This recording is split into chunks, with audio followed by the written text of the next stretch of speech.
So hello dear students, welcome back to this session of ICT Virtual Classroom। ICT Virtual Classroom के इस session में आप सभी का एक बार फिर से स्वागत है। आज की क्लास में बात करने जा रहे हैं क्लास 12 सब्जेक्ट फिजिक्स के ऊपर, कक्षा 12 विषय भौतिक विज्ञान के ऊपर। और प्रीवियस क्लासेस में हम जिस चैप्टर के ऊपर बात कर रहे थे वो है इलेक्ट्रिक चार्ज एंड फील्ड, आपकी यूनिट नंबर 1 इलेक्ट्रोस्टैटिक्स से। हम बात कर रहे थे वैद्युत आवेश के बारे में, और वैद्युत आवेश के बारे में हमने जो बेसिक नॉलेज सीखी थी, जिसमें कि हमने ये देखा था वैद्युत आवेश वो कारक है जिसकी वजह से विद्युत धारा बनती है। वैद्युत आवेश दो प्रकार के हमने देखे थे। कोई वस्तु धनावेशित हो सकती है, ऋणावेशित हो सकती है, या फिर उदासीन रह सकती है। उदासीन होने का ये मतलब नहीं कि उस वस्तु पर कोई आवेश नहीं है, बल्कि ये मतलब है उस वस्तु पर धनावेश और ऋणावेश दोनों समान मात्रा में है। ये सारी बेसिक चीजें हमने पिछली क्लासेस में डिस्कस करी थी। वैद्युत आवेश का एसआई मात्रक कूलम होता है, और हमने उसकी विमा भी देखी थी। वैद्युत आवेश की विमा होती है AT। आज की क्लास में हम लोग जो वैद्युत आवेश की जो गुण है, प्रॉपर्टीज हैं, उनके ऊपर ही कंटिन्यूअस जो अपना डिस्कशन है वो रख रहे हैं। ठीक है, हमने देखा था वैद्युत आवेशों में प्रतिकर्षण यानी रिपल्शन और अट्रैक्शन यानी आकर्षण देखने को मिलता है। अगर असमान प्रकृति के आवेश होंगे यानी कि विजातीय आवेश होंगे, उनके बीच में हमें अट्रैक्शन देखने को मिलता है।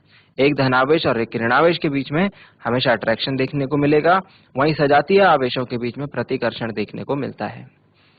इसी सीरीज में हम लोग आज कंजर्वेशन ऑफ चार्ज के ऊपर बात करेंगे, आवेश का संरक्षण, जिसमें हम बात करेंगे कि जो नेट आवेश है वो सदैव संरक्षित रहता है किसी भी वस्तु के ऊपर। किसी भी निकाय में नेट आवेश जो है संरक्षित रहता है। संरक्षण का नियम ये कहता है कि आवेश को ना तो उत्पन्न किया जा सकता है, ना ही उसे नष्ट किया जा सकता है, उसे बस स्थानांतरित किया जा सकता है एक बॉडी से दूसरे बॉडी में।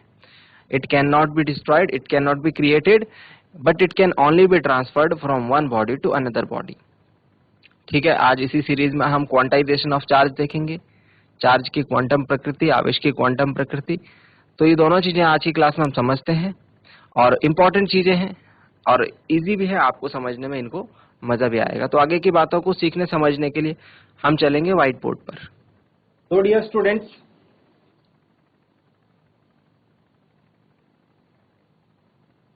हम आज बात करने जा रहे हैं सबसे पहले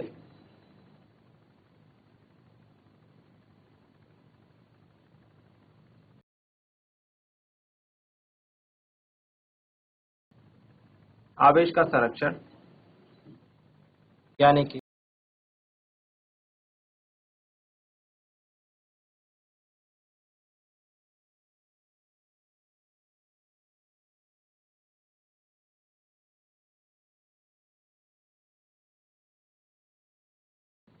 कंजर्वेशन ऑफ चार्ज।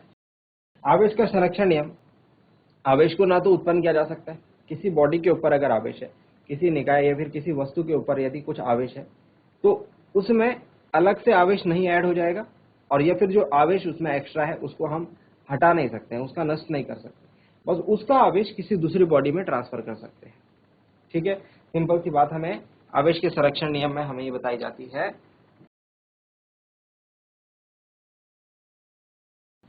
आवेश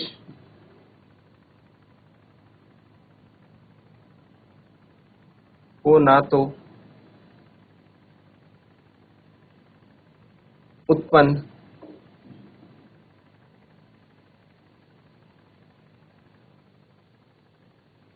किया जा सकता है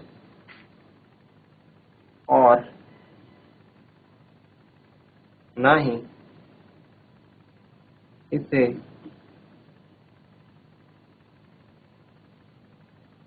नष्ट किया जा सकता है,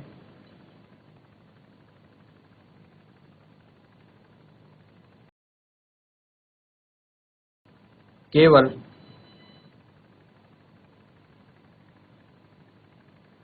आवेश का स्थानांतरण एक वस्तु से या फिर एक पिंड से दूसरे पिंड में या फिर दूसरे वस्तु में किया जा सकता है। तो बात समझ में आ गई होगी। हम सिर्फ क्या कर सकते हैं, चार्ज को ट्रांसफर कर सकते हैं, उसको क्रिएट नहीं कर सकते, उसको डिस्ट्रॉय नहीं कर सकते, बस एक वस्तु से दूसरी वस्तु में उसको ट्रांसफर हम कर सकते हैं। नोट डाउन करेंगे इस बात को, नोट डाउन करेंगे इस पॉइंट को।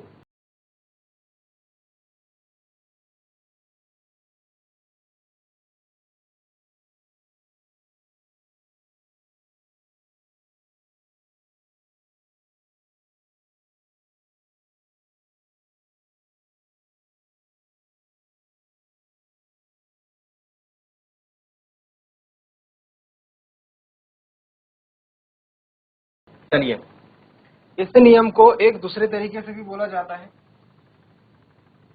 इस नियम को इस प्रकार भी बोला जा सकता है,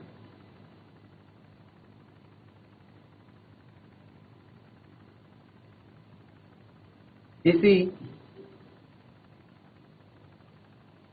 विलगित निकाय में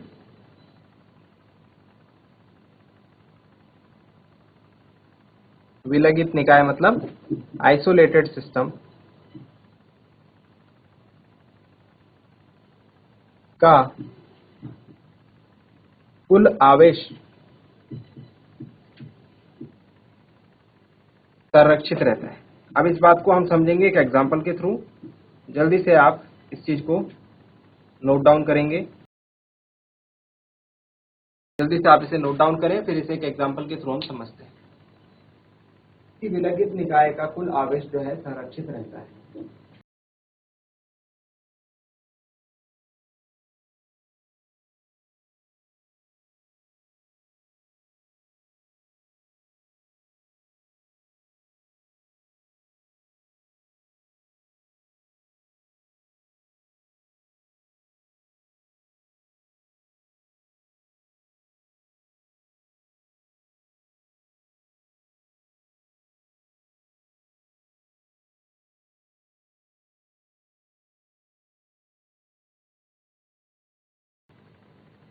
चलिए, अब इस बात को समझते हैं हम एक एग्जांपल के थ्रू।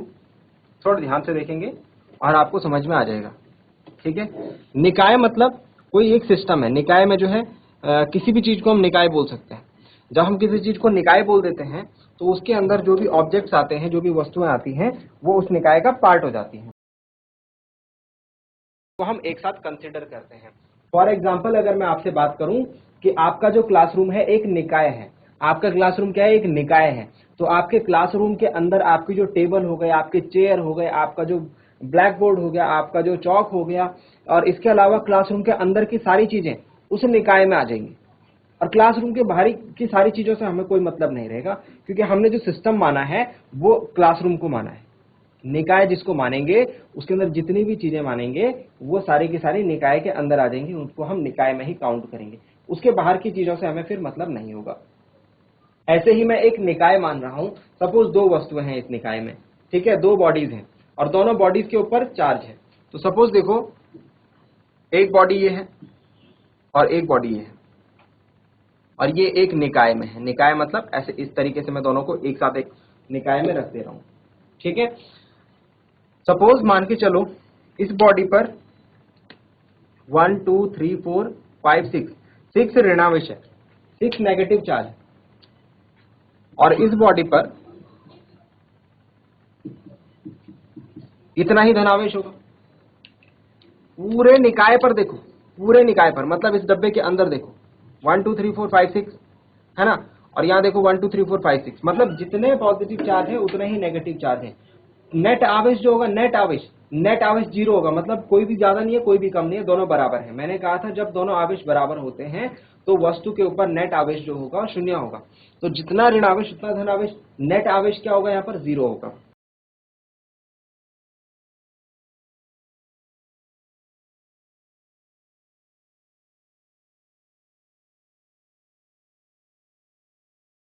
अब दोबारा से इसी सिस्टम को कंसिडर करते हैं।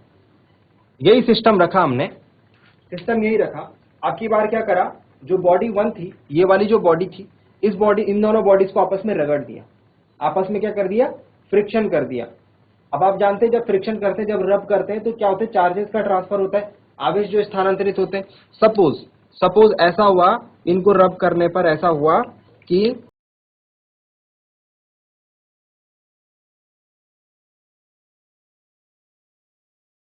इस बॉडी पर ऐसे आवेश आ गए, इनको रब करा तो एक बॉडी पर जो थे 3 ऋणावेश और 3 धनावेश आ गए। मतलब इस वाली बॉडी पर अगर आप बोले तो 3 ऋणावेश, इसके पास 6 ऋणावेश थे, इन 3 ऋणावेश की जगह धनावेश आ गए। तो इस वाली बॉडी पर कितना आवेश रहेगा? तो ये नियम हमें बताता है विलगित निकाय का कुल आवेश जो संरक्षित रहता है। पहले इसमें 6 ऋणावेश 6 धनावेश थे, अब भी 6 ऋणावेश 6 धनावेश रहेंगे। तो अब की बार क्या होगा? अब की बार कुछ ऐसा हो जाएगा, ये 3 ऋणावेश जो उधर के थे इधर आ जाएंगे और 3 धनावेश जो इधर के थे इधर ही रहेंगे। मतलब यहां भी नेट आवेश क्या है? यहां भी नेट आवेश 0 है। क्यों? क्योंकि जितने नेगेटिव है उतने ही पॉजिटिव है। तो बात समझ में आई आपको? किसी विलगित निकाय का जो कुल आवेश होता है वो 0 होता है। नेट आवेश यहां भी क्या रहेगा भाई? नेट आवेश यहां भी 0 रहेगा। तो आई होप आप इस बात को समझ पाए होंगे, है ना? आवेश का संरक्षण को आप, सिद्धांत को आप समझ पाए होंगे, किस तरीके से एक विलगित निकाय के ऊपर ये काम करता है ना? नोट डाउन करेंगे इसे और अपने शब्दों में इसको लिखने की कोशिश करें ताकि आप इसे घर जाकर और समझ सकें। जल्दी से नोट डाउन करेंगे।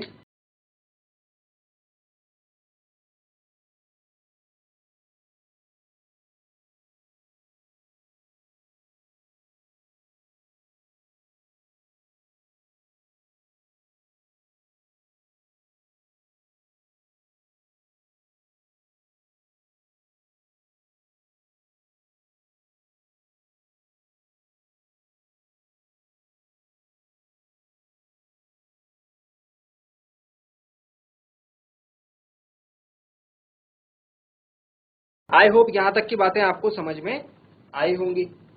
यहां तक की बातें आपको समझ में आई होंगी। चलिए, अब इसके बाद अनदर इंपॉर्टेंट टॉपिक की हम बात करने जाएंगे। एक और इंपॉर्टेंट पॉइंट के ऊपर बात करने जाएंगे, आवेश की क्वांटम प्रकृति। हम ये बात तो कहते हैं कि किसी वस्तु पर आवेश होता है, ये बात हम जानते हैं, है ना? उस वस्तु पर धनावेश हो सकता है, ऋणावेश हो सकता है, या फिर दोनों आवेश समान मात्रा में हो सकते हैं। मतलब आवेश हर एक वस्तु पर होता ही होता है। दूसरी चीज ये है कि जो आवेश है, अभी हमने क्या देखा, कुल आवेश जो है वो संरक्षित रहता है। ठीक है, ये बात भी ठीक है।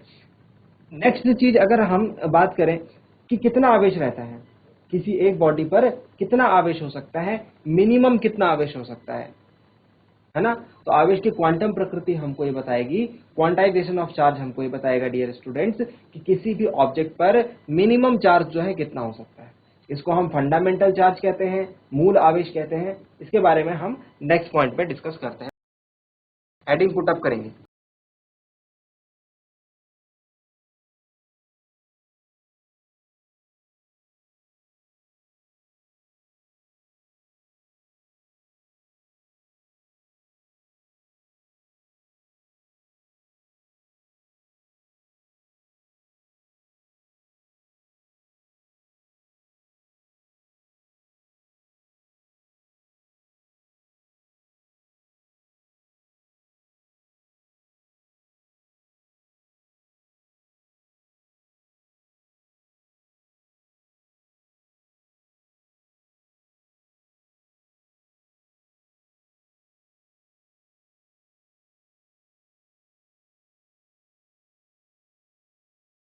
आवेश की क्वांटम प्रकृति।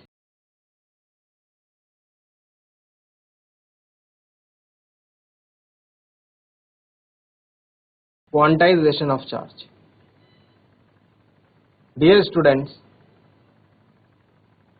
डियर स्टूडेंट्स, क्वांटम शब्द से या फिर क्वांटा शब्द से आपको जो मतलब पता लगता है वो पता लगता है वन फुल का, मतलब एक हिस्से का, एक पार्ट का, वन का, कंप्लीट का। ठीक है, आधे अधूरे का पता नहीं लगता है। अगर आप क्वांटा शब्द का मतलब समझते हैं तो क्वांटम जो प्रकृति है चार्ज की वो आपको समझने में मदद मिलेगी। ठीक है, क्वांटाइजेशन ऑफ चार्ज ये कहता है कि किसी भी वस्तु पर जो आवेश है वो कितना होगा, किसी भी वस्तु पर आवेश जो है वो कितना होगा। तो यहां पर सिंपल ये बात बोली गई, किसी भी वस्तु पर जो आवेश होता है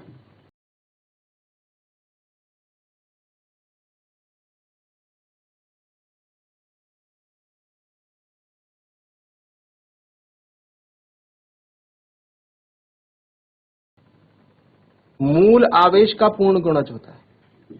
मूल आवेश का पूर्ण गुणज होता है, यानी integral multiple of fundamental charge होता है। अच्छा, इसमें एक और बात को समझते हैं कि मूल आवेश क्या होता है। मूल आवेश को हम कहते हैं, यहां पर हम लोग मानते हैं मूल आवेश को फंडामेंटल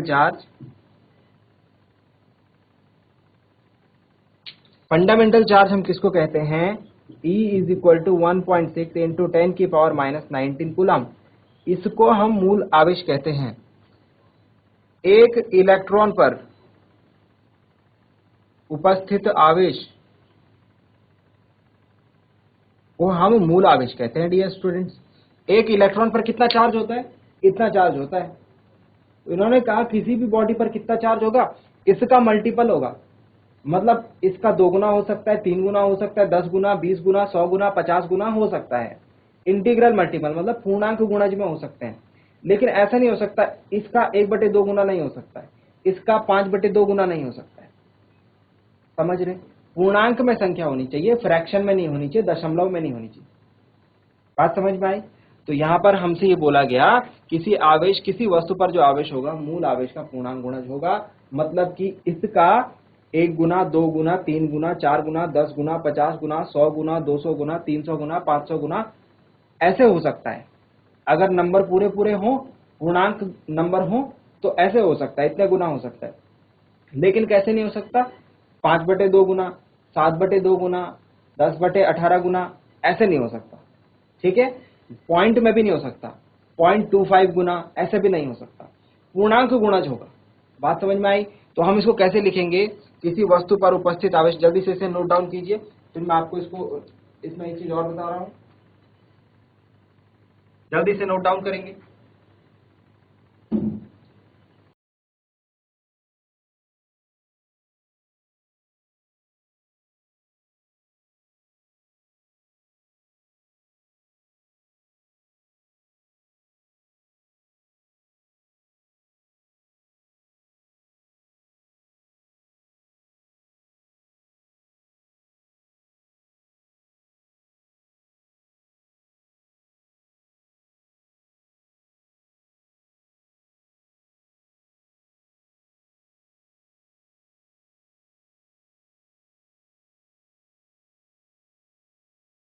ठीक है, तो इसे हम लेते हैं, इसे हम कंसिडर करते हैं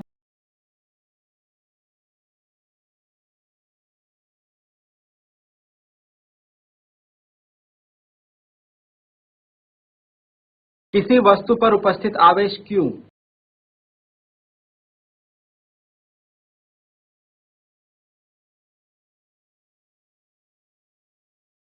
उपस्थित आवेश Q इज इक्वल टू क्या होगा, E के टर्म्स में होगा, ये बात करी थी हमने। अब इसको मैथ्स की फॉर्म में लिख रहे हैं, हम गणित के रूप में लिख रहे हैं। तो E का पूर्णांक गुणज, E की गुणा किससे करवानी है, 1 2 3 4 5 6 7 8, और इसको हम कैसे डिनोट करते हैं, n से डिनोट करते हैं। n का मतलब क्या होता है, 1 2 3 4 5 इस तरीके से। तो मैं यहां पर लिखूंगा Q is equal to NE plus minus, आवेश जा भी सकता है आ भी सकता है, तो जाने आने, अगर आवेश स्थानांतरित हो रहा है, अगर आवेश का ट्रांसफर हो रहा है एक बॉडी से दूसरी बॉडी में, तो इस बॉडी से आवेश जा रहा है, ठीक है, और उस बॉडी पर आवेश आ रहा है। ठीक है, तो इलेक्ट्रॉन जिस बॉडी के ऊपर जाएंगे आप जानते हैं उसके ऊपर नेगेटिव चार्ज आ जाता है ना, और जिससे जाता है उसके ऊपर पॉजिटिव चार्ज आ जाता है। तो ये प्लस माइनस इसलिए लगाया गया है, जब हम क्वेश्चन करेंगे वहां पर इस प्लस माइनस को और अच्छे तरीके से समझेंगे।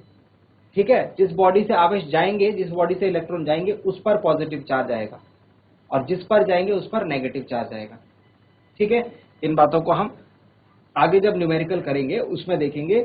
बट जो अभी बात बोली थी आवेश की क्वांटम प्रकृति, उसको मैं इस तरीके से लिख सकता हूं, किसी वस्तु पर उपस्थित आवेश मूल आवेश का पूर्णांक गुणज होता है। देखो गुणा तो करी भी है इनकी, है ना, पूर्णांक गुणज होता है। और ये जो मूल आवेश है, एक इलेक्ट्रॉन पर उपस्थित आवेश को मूल आवेश कहते हैं। 1.6 इंटू 10⁻⁻19 कूलम इसकी वैल्यू होती है।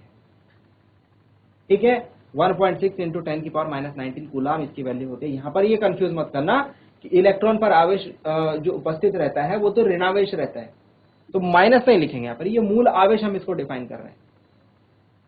इलेक्ट्रॉन पर जो उपस्थित आवेश है उसका परिमाण मूल आवेश होता है, चिन्ह नहीं लेना है। चिन्ह कब लेंगे? जब क्वेश्चन में हमसे बोला जाएगा इलेक्ट्रॉन जा रहा है, इलेक्ट्रॉन आ रहा है, उस तरीके से वहां पर बात करेंगे। समझ में आई बात? तो ये चीजों को नोट डाउन करें। ये आपके पास एक फॉर्मूला है, किसी वस्तु पर उपस्थित कुल आवेश जो होगा कितना होगा, ट्रांसफर चार्ज कितना होगा, ये सारी चीजें हम यहाँ से डिस्कस करेंगे। एन की वैल्यू यहाँ से लिख लेना, ई की वैल्यू ये रही, नोट डाउन करेंगे, नोट डाउन करेंगे। तो लिखेंगे जहां एन ये है तथा ई ये है, और ई को क्या कहते हैं? मूल आवेश। चलिए नोट डाउन करेंगे।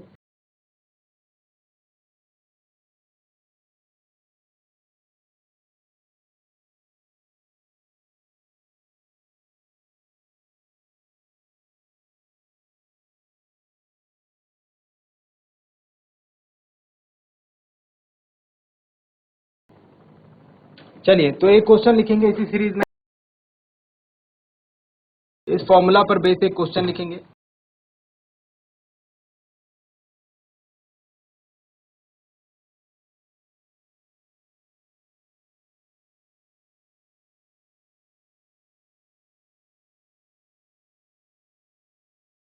फॉर्मूला को मैं यहाँ साइड में लिखता हूँ। किसी वस्तु पर उपस्थित आवेश Q is equal to plus minus N ही होता है। एन की वैल्यू होती है 1 2 3 4 5 6 पूर्णांक नंबर में, और ई की वैल्यू होती है 1.6 इंटू 10 की पावर माइनस 19 कूलम। क्वेश्चन है क्या आवेश 5.8 गुणा 10 की घात माइनस 19 कूलम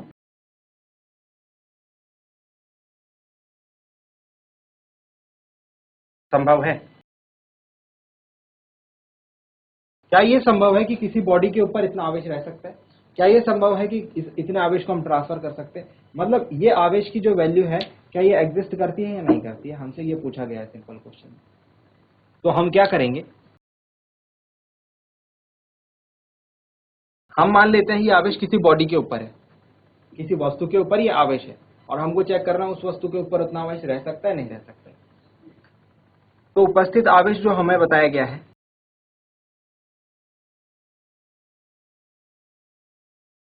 Q 5.8 इंटू 10 की पावर माइनस 19 कूलम बताया गया है।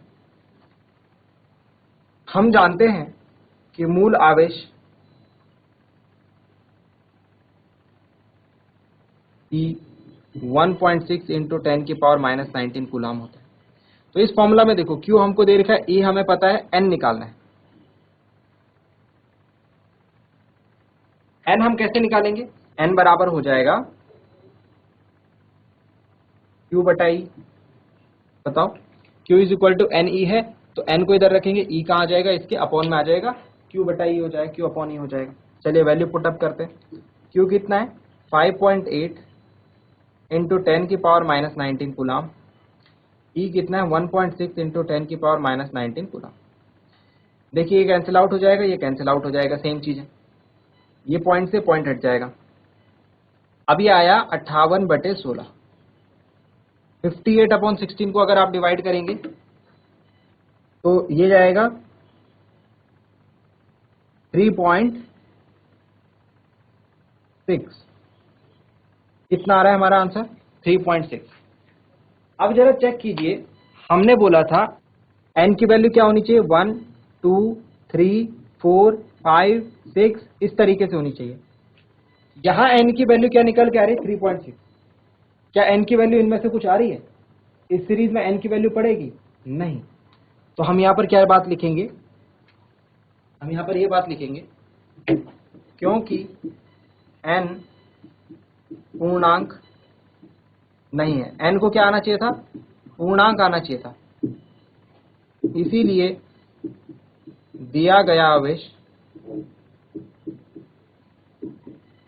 कितना दिया गया था? 5.8 इंटू 10 की पावर माइनस 19 कूलम। ये संभव नहीं है, ये आवेश एग्जिस्ट नहीं करता, ये चार्ज एग्जिस्ट नहीं करता। क्या आपकी बात समझ में आई? क्या आपने समझा? हमने जो अभी थ्योरी बात करी थी, जो हमने कॉन्सेप्ट समझा था, उसके बेसिस पर हमने न्यूमेरिकल को कैसे हैंडल किया। यही आपको करना होता है डियर स्टूडेंट्स फिजिक्स में। फिजिक्स में जब आप थ्योरेटिकल पोर्शन को समझते हैं तो आपको चीजें अच्छे तरीके से समझ में आती हैं, लेकिन आप उसको कितना समझ पाए हैं, प्रैक्टिकल उसको कितनी नॉलेज में आप इंक्लूड कर पाए हैं, वो कब पता लगेगा? जब आप न्यूमेरिकल को कर पाएंगे, जब आप न्यूमेरिकल को समझ पाएंगे। तो जो भी चीज हम समझते हैं, जो भी हम बातों को थ्योरी में समझेंगे, उसके तुरंत बाद आपसे न्यूमेरिकल करवाए जाएंगे। न्यूमेरिकल में आप ये चेक करना कि आपको न्यूमेरिकल कितना समझ में आ रहा है, न्यूमेरिकल आप कितना कर पा रहे हैं। ठीक है, जितना आप न्यूमेरिकल कर पाएंगे, आप खुद अंदाजा लगाना कि आपने थ्योरी वाले पार्ट में कितना सीखा था और आपको कितनी मेहनत करने की और जरूरत है। मैं ये नहीं कह रहा हूं कि आपको न्यूमेरिकल करना है और आपका आंसर बिल्कुल सही आना चाहिए, नहीं। आपको न्यूमेरिकल पढ़ करके ये चीजें आनी चाहिए कि मुझे करना क्या है क्वेश्चन में। अगर आप ये 3-4 चीजें भी स्टार्टिंग में लिख पा रहे हैं तो that is enough for now. धीरे धीरे प्रैक्टिस करके आप यहां लास्ट वाले स्टेप तक पहुंच जाएंगे। तो कभी भी न्यूमेरिकल या कोई क्वेश्चन आपके सामने आए, अपना टारगेट ये मत बनाओ कि उस क्वेश्चन का आंसर आपको बिल्कुल एकदम सही देना है। अभी एग्जाम के लिए टाइम है हमारे पास 1 साल। एग्जाम के पहले तक हमारा टारगेट ये होना चाहिए कि क्वेश्चन मेरी समझ में आना चाहिए, क्वेश्चन से रिलेटेड जो जो बातें हैं मैं वो लिख पाऊं और उस पर एक सही फॉर्मूला लगा पाऊं, जो मैंने थ्योरी में पढ़ा है वो मैं सही तरीके से उस पर अप्लाई कर सकूं। इसके बाद आप कैलकुलेशन करेंगे, आपकी कैलकुलेशन अच्छी होगी। कैलकुलेशन अच्छी कैसे होगी? प्रैक्टिस से। खूब प्रैक्टिस करेंगे तो ये सारे काम हो जाएंगे, इसमें कोई दिक्कत नहीं है। ठीक है, नोट डाउन कीजिए इस क्वेश्चन को।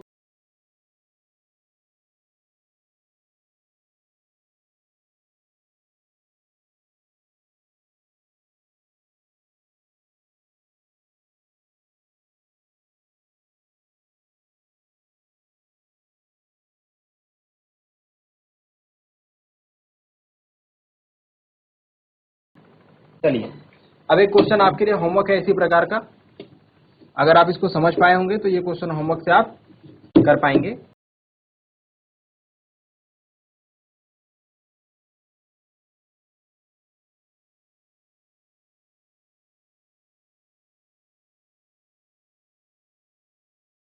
क्या आवेश 9.6 इंटू 10 की पावर -18 कूलाम संभव है? क्या आवेश 9.6 इंटू 10 की पावर -18 कूलाम संभव है? इस क्वेश्चन को आप आज करेंगे घर में ट्राई, और नेक्स्ट क्लास में आप आंसर्स डिस्कस करेंगे। ठीक है, आंसर्स आप बताएंगे सॉल्व हुआ नहीं हुआ, क्या क्या दिक्कतें आई, वो हम अगली क्लास में देखेंगे। तो उम्मीद करता हूँ आज की क्लास में आपको जो जो बातें बताई गई वो आपकी समझ में आई होंगी। समय हमारा समाप्त हो रहा है, इससे आगे की बातों को अगली क्लास में करेंगे। मुझे उम्मीद है घर जाकर आप इसे एक बार रिवाइज जरूर करेंगे। अगली क्लास में मिलते हैं ऐसे ही किसी इंपॉर्टेंट और इंटरेस्टिंग टॉपिक के साथ। क्लास से जुड़ने के लिए आप सभी का बहुत बहुत धन्यवाद। Thank you very much and have a nice day.